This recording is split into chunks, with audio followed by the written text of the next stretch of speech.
about 1999. So you can guess what I feel. I'm telling you it's possible and that the political problems have to be solved. I don't know whether Obama is going to succeed in what he's doing, because I've spent a lot of time in Washington and with Washington people, and the power of a few corporations there is unbelievable if you haven't seen it. David Cohn of Comcast is paid $16 million a year to advocate. Jim Ciccone of AT&T tells me the published report that he was paid $9 million a year was inaccurate. It was a little bit high, but there's a lot of people being paid not just $1 million, but $5 million. They have behind them $100 million worth of influence budget. They are very, very good. For that kind of money, you get the best lobbyists in the world, and they have an army of consultants and think tankers and professors. And, well, no, they don't have very many ordinary people, because very few ordinary people care about this and support the phone companies in it. And that affects everything that's going down, which is why I'm happy to talk about this, and why, for example, most people in this audience think that there's a congested internet because Netflix is congesting it, which doesn't happen to be true, and that if we don't get more spectrum to those companies, we're going to have a big problem getting what we need on the internet, which also isn't true. But I have that from MIT and Stanford engineers, and nobody listens to them. Okay, question over there, and then in the back. I guess it's more of a comment than a question, but I remember reading somewhere, correct me if I'm wrong, that Comcast is the largest mesh network in America. They just use their routers from all their subscribers. they just turn it into a mesh network to help them with their bandwidth. Right. That turns out to be one of the most important things about the capacity on the internet. And here we have, let me go quickly through this just so you see. The idea is that technology is moving incredibly fast. 10 or 100 times is the debate among the engineers, not 2 or 3 times. 80% of the spectrum is not in use at any given point. Dennis Roberson of the University of Illinois actually put an antenna up there and looked. The technology is, say, moving pretty fast. The gigabit wireless is close. This is about a demo of 3.8 gigabits. I think some of you may have 20 megabits. Those would be the best you see in America. Germany and a lot of the world go to 100. Gigabits still not out there. And as I say, the folks down at Brooklyn's NYU Wireless are working on getting to 10 gigabits. AT&T and Verizon say one thing in Washington and say the opposite to Wall Street. They say they're doing fine. And I already calculated that if Verizon used, which is the most intense network in the US right now, used their spectrum efficiently, they could do everything they're doing now in half the spectrum they have. They don't need more. So how do you solve that? Didn't I have it here? Yeah. Verizon and AT&T are not using half the capacity they have in any of the cities right now. And that's what you're talking about there. France is doing it. I walk around Paris with an iPad, as I did 2 years ago. I turn on my thing that says what Wi-Fi is here. And everywhere I went, I saw France Telecom, SFR the number 2, and Iliad Free, another carrier, Wi-Fi. Because what they did is that we all have in our home a gateway, most of whose capacity we're not using at any given moment. So they turn on a second SSID, share that with anybody who's on the network in their home connection, and I could hook up. I had rented an apartment which had connection through free. I could hook up almost anywhere in Paris. What that does is reduce the demand on the existing LTE networks by about half, possibly more.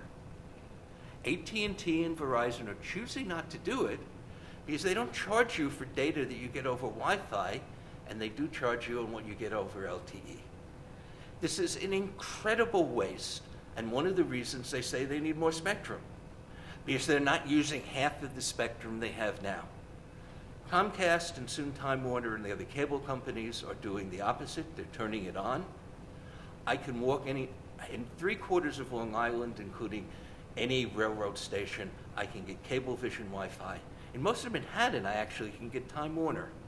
So these are some of the things that will give the capacity that I'm talking about and why to fight for. I had said yes to the guy in the back and then you.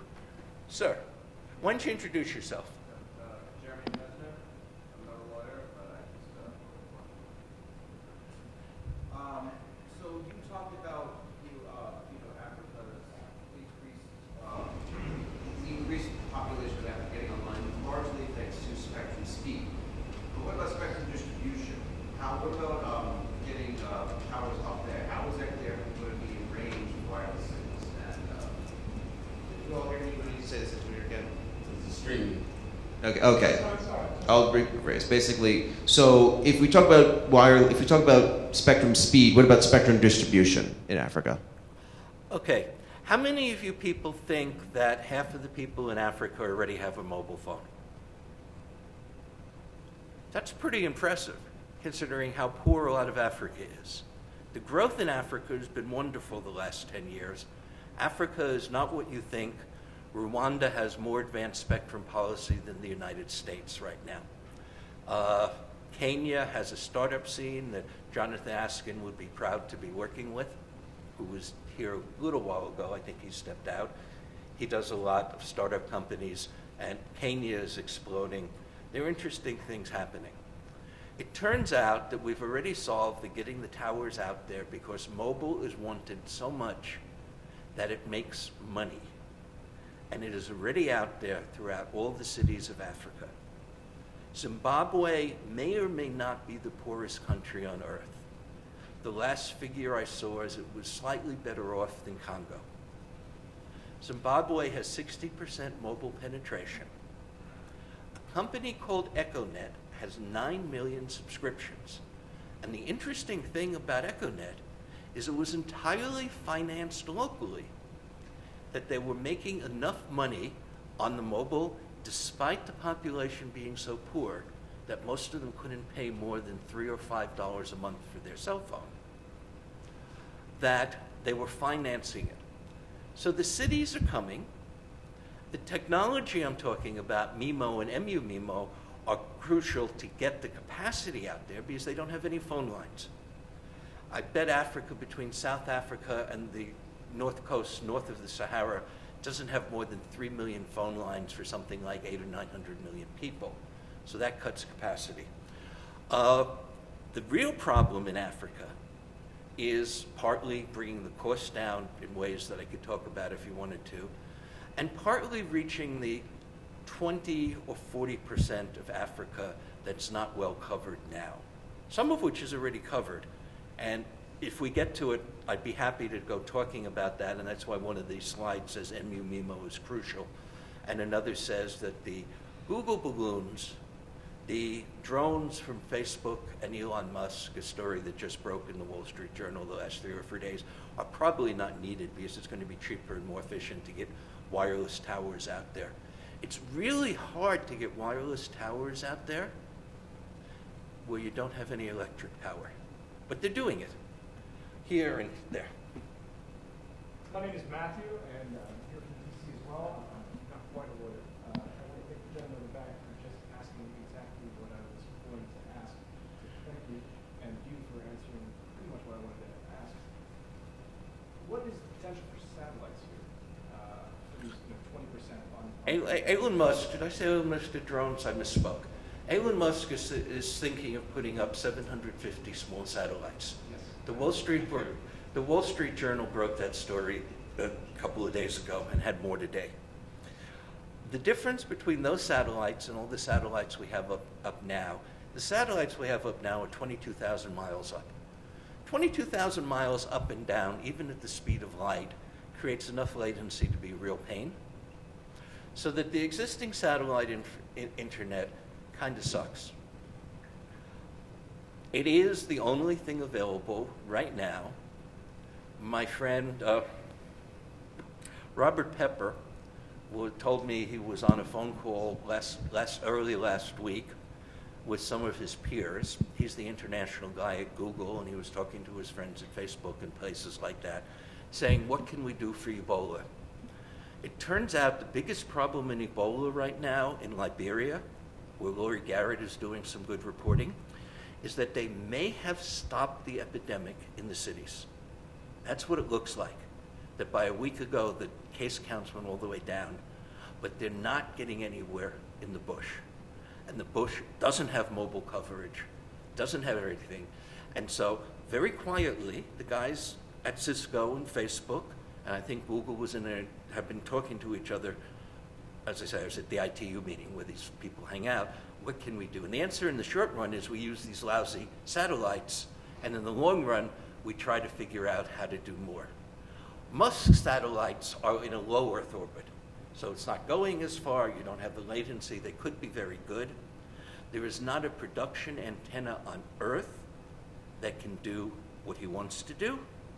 There is one outfit in Seattle that thinks they've designed the antenna that will work fine very soon, and there are loads of technical problems like that to overcome. But when I looked at it, and I looked at it because the Facebook guy said we can't connect 20% of the world with the current technology, so we have to start looking at drones. And I've been asking a lot of experts, is it really 20%? Or can we get to all but 3 to 5%? And what I'm hearing is we probably don't have to go to different technology for the last 3 to 5%. Answers? No one has. We're talking technology that doesn't exist today, that maybe exists working in the labs, but certainly isn't working in the fields. And nobody has bothered really giving a damn about the poor people in the bush anywhere in the world. And remember, 4% of the United States is not covered for reasons that we don't need to get into here. So that's a very important question. And if you want to sit and grab me later, I'll explain to you how MU-MIMO affects a whole lot of it, and what the South Africans told me about how they get to the places.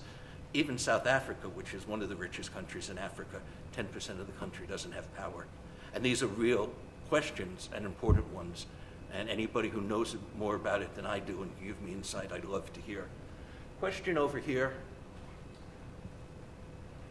Just quickly, I mean, one of the reasons I'm following you is that I read The Economist magazine. They've been talking about this boom in Africa. But they've also said that the usage is very different, as you were hinting earlier, that sometime in some rural areas, one person will buy a phone and have a business lending it out to other people. I'm hearing about text messages and also a vibrant banking and cell payment system. But I don't know how those types of uses would change use here in the United States. They might change what businesses are built in the United States. But I see completely different usage patterns. I could be completely wrong.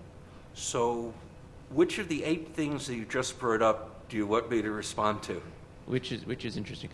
Usage patterns. What do you know about usage patterns in Africa? What do I know about which? The use of the internet in Africa. Does it resemble ours, or is it very, very different? Okay. What the use of the internet in Africa will be is the tough question. What we know is that where they can afford it or where they're jumping into the internet, they're doing many of the same things we are. Huge startup scene in Kenya, for example. Wonderful to hear about. I haven't had the chance to visit yet. And Jonathan told me independently of what I was telling him about similar things in Rwanda and so forth. What is different is that the internet in Africa cost somewhere between 2 and 10 times as much as it does in the US and Europe. And that's why Kathy Brown of the Internet Society is really mad at me, because I think something should be done about it. And the US doesn't want to touch any of the levers that are important. There are 3 things that I'm hearing from the Africans in particular, but also from the Latin Americans, that are moving money away from poor countries to rich countries. The most important is the ridiculous pricing on the underseas cables. It is wonderful that we now have, and it's only the last 3 years, that we have underseas cables to most of Africa. Unfortunately, the cables inland are coming on real fast. The Internet Society, whichever. The Internet Society, and they're just the least of it, but since we have a lot of Internet Society people here, I'm pointing out where I'm coming from. Right now, the cost of a megabit per month of data here in New York, why don't I ask somebody, what would you pay for what do you pay if you're buying a megabit in reasonable, per megabit if you're buying a reasonable quantity, 100 megabits a gigabit? Well, I just got quoted upstate, $2,500 per month. For what? In rural upstate. For how much? For how much? For 100 meg. For 100 megs. That is $25. That's remarkably high. If you bought it in New Yes. York, what would you pay? Maybe a tenth of that. Yeah. And if you bought big quantities. The actual number in Lagos, which I had a friend check for me about 6 weeks ago because I'm looking at this, is $170 a megabit. Literally 100 times what it costs for that same amount of data in New York or in London. Now, some of that is it costs real money that you have to recover running those cables under the ocean. But I happen to have examples of cables of equivalent length going on other runs where there's more competition. And with that, it would be 3 to 5 times as expensive, not 100 times. So there is a cartel that is overcharging the Africans, leading to the high prices that make it harder for the Africans to do that. And I've been sitting there when in places like Busan saying something should be done about that cartel.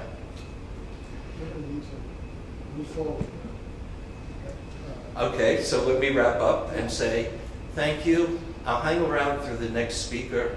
Anybody who thinks these are issues important, catch me. Anybody who thinks these issues important enough you want to do something about, I will point you who in Washington, who at the Internet Society, who at the ITU, actually would probably listen to you if you wanted to jump in.